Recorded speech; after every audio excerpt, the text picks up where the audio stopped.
زمانے بھر میں یہ قاعدہ ہے کہ جس کا کھانا اسی کا گانا۔ حضرت حکیم الامت فرماتے ہیں کہ زمانے بھر میں یہ قاعدہ ہے کہ جس کا کھانا اسی کا گانا، تو جن کا ہم کھا رہے ہیں انہی کے پھر گیت ہم گا رہے ہیں۔ کائنات ارضی اور سماوی پر سب سے بڑا، سب سے شاندار، سب سے خوبصورت، سب سے ٹھنڈا، سب سے امن والا جو انقلاب ہے وہ میرے نبی پاک نے برپا فرمایا۔ بڑی یہ کم نصیبی ہے کہ مسلمانوں میں فرقے بن گئے اور امت تقسیم ہو گئی، اور تقسیم ہونے سے کمزور ہو گئی۔ لیکن افسوس کی بات یہ ہے کہ لوگ اس بات کو سمجھنے سے عاری ہیں کہ عید میلاد النبی صلی اللہ تعالیٰ علیہ وسلم تو امت اس بات کے شکر کے طور پہ مناتی ہے کہ اللہ نے ہمیں اپنے نبی کا غلام بنایا۔ آؤ میں تمہیں مسلم شریف پڑھ کے سناتا ہوں، اور راوی بھی وہ بندہ جو ہر وقت حضور کے قریب رہتے تھے، حضرت انس بن مالک رضی اللہ تعالیٰ۔ آپ فرماتے ہیں مجھے وہ دن بھولتا ہی نہیں، میں بھلا سکتا ہی نہیں جس دن میرے نبی پاک مکے سے ہجرت کر کے مدینہ طیبہ تشریف لائے۔ حضور اس دن کیا ہوا تھا؟ تو حضرت انس بن مالک فرماتے ہیں ساری بیویاں چھتوں پہ چڑھ گئیں، ساری عورتیں اپنے اپنے کام میں مصروف ہوتی ہیں، کوئی کسی وجہ سے چھت پہ چڑھ جائے تو چڑھ جائے، ساری کٹھی تب بھی چڑھتی ہیں جب گلی میں کچھ اور ہو، جب کوئی انوکھی بات۔ ساری بیویاں چھتوں پہ چڑھ گئیں، بچے درختوں کے ساتھ چمٹ گئے، اور فرماتے ہیں کہ 70 کے قریب لوگ حضور کی سواری کے آگے تھے اور باقی سینکڑوں کی تعداد سے سواری کے پیچھے تھے۔ اور فرماتے ہیں یہ الگ منظر تھا، اور یہ مسلم شریف میں نعرہ موجود ہے، مسلم شریف میں یہ صحیح مسلم میں موجود ہے کہ جب حضور مدینے آ رہے تھے تو مدینے والے نعرہ لگاتے تھے یا محمدہ یا رسول اللہ، اور چلتے ہوئے لگا رہے تھے یا محمدہ یا رسول اللہ کا وہ نعرہ لگا رہے تھے۔ اور پھر حضرت انس بن مالک فرماتے ہیں کہ دو منظر یہ تھے، ایک تیسرا منظر بھی تھا۔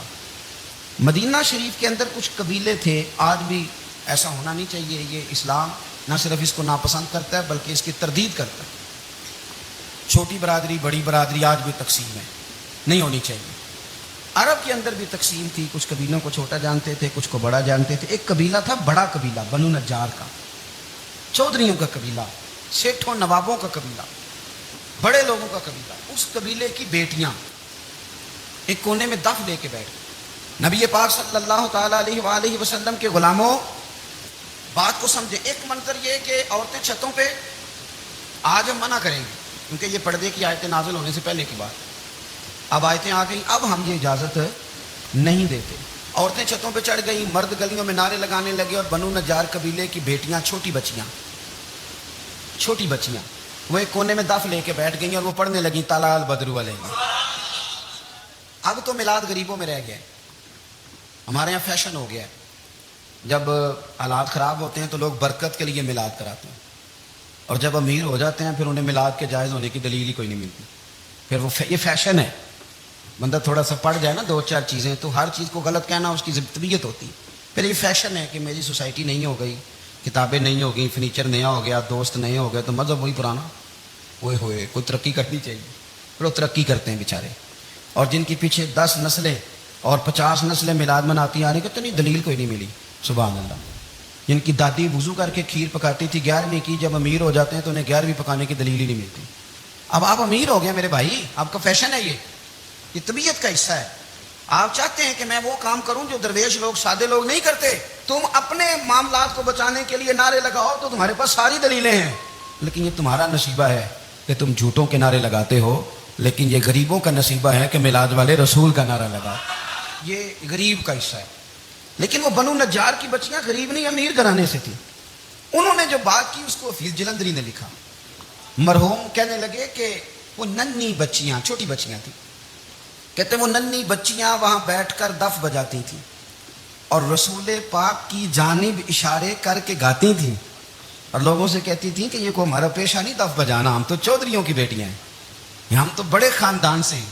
وہ ننھی بچیاں جو بیٹھ کر وہاں دف بجاتی تھیں، رسول پاک کی جانب اشارے کر کے گاتی تھیں اور کہتی تھی ہم ہیں بچیاں نجار کے عالی گھرانے کی، خوشی ہے آمنہ کے لال کے تشریف لانے، ہمیں بڑی خوشی ہے آمنہ کے لال کے، خوشی ہے آمنہ کے لال کے، خوشی ہے آمنہ کے لال کے، ہمیں خوشی ہے آمنہ کے لال کے، تشریف خوشی ہے بس آمنہ کے لال کے تشریف. نبی پاک صلی اللہ تعالیٰ علیہ وآلہ وسلم سے امت کا جذباتی رشتہ ہے.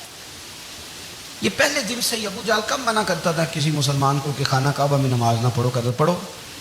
حضرت صہیب ابن سنان بھومی سے اس نے کہا کہ آپ اپنے طریقے کے مطابق، مسلمانوں کے طریقے کے مطابق کعبے کے اندر نماز پڑھیں، جو مرضی کریں. روکتے تو وہ نبی پاک کے قریب جانے سے تھے. وہ منڈیوں میں بیٹھ جاتے تھے، حضور کے قریب نہ جانا، حضور کے قریب نہ جانا، حضور کے قریب نہ جانا. میری بات کو آپ سمجھے اور ہمیشہ یاد رکھیں، امت کا نبی پاک سے جذباتی رشتہ. جذباتی، یہ جو رسول اللہ کی امت ہے یہ گناہ گار ہو سکتی ہے پر اپنے نبی کی غدار نہیں ہوتی. میں آپ کو صحیح کہہ رہا ہوں. میرے کلین شیپ نوجوان کے کان میں آپ جا کے کہیں نبی پاک، اور چاہے اس نے نماز نہ پڑھی ہو، چاہے اس نے داڑھی نہ رکھی ہو، آپ حضور کا نام لیں اس کے رونگٹے کھڑے ہو جاتے ہیں. اس کی طبیعت، اس کا دل دھک دھک کرتا ہے. اس کی ایک ایک روح سے محمد محمد کی آوازیں نکل.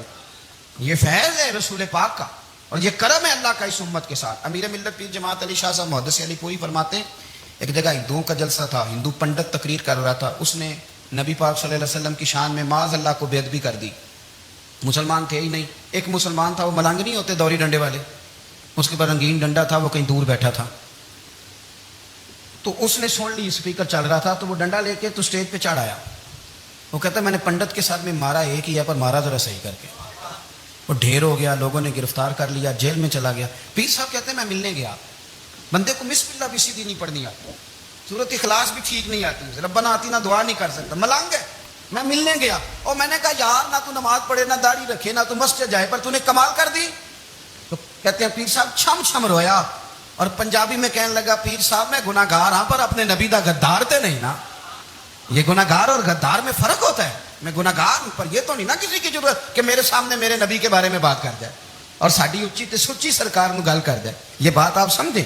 دشمن احمد پہ شدت کیجیے، ملحدوں سے کیا مربت کیجیے، شرک ٹھہرے جس میں تعظیم رسول، اس برے مذہب پہ لعنت کیجیے. اور مثل فارض زلزلے ہو نجد میں ذکر آیات ولادت کیجیے اور یا رسول اللہ کی کثرت کیجیے. نبی پاک کا پیار امت کے لیے سرمایہ حیات ہے. رسول پاک کے ساتھ امت کا والہانہ رشتہ ہے. نبی پاک کے ساتھ والے حضرت خبیب کو گرفتار کر لیا مکے والوں نے. اس وقت غربت تھی اسلام پر. مکے میں سارے لوگ کٹھے ہو گئے، چوک میں پھانسی دینے لگے حضرت خبیب. کہنا آسان ہے، کرنا بڑا مشکل ہے. بندہ جیل میں الجھ جائے تو میں نے بڑے بڑے سیانے لوگ معافیاں مانگتے دیکھے، بڑے بڑے لوگ کہتے دیکھے ہیں کہ یہ کام بڑا. کہتے تنہائی بذات خود ایک مصیبت ہے. آپ کو اکیلا رہنا پڑ جائے نا، یہ لاک ڈاؤن ہوا ہے تو لوگ نفسیاتی مریض بن گئے. اکیلے رہنا، تنہا رہنا کوئی چھوٹا کام ہے. حضرت خبیب اکیلے اور مکے کا دور اور چاروں جانب کافر. اور چوک میں جب پھانسی پہ لٹکایا جانے لگا تو ابو سفیان بولے اور بول کے کہنے لگے یار بندہ کوئی کام کر کے بڑا پچھتاتا بھی ہے، یار نتیجہ کیا نکلا؟ تو معاذ اللہ آپ کا بھی نتیجہ تو پھانسی ہے. تو آپ کا کیا خیال ہے؟ یہ آپ یقین کریں کہ لوگ صحیح صحیح ساتھ چلتے ہیں، تھوڑی سی دشواری اٹھانی پڑ جائے تو کہتے ہیں میں گاڑی ٹھیک تھا، پر انہیں پتھروں پہ چل کے اگر آ سکو تو آؤ. میرے گھر کے راستے میں کوئی کہکشاں نہیں. لوگ نا میٹھا میٹھا کھانا چاہتے ہیں، تھوڑا کڑوا آ جائے تو مصیبت بن جاتی ہے.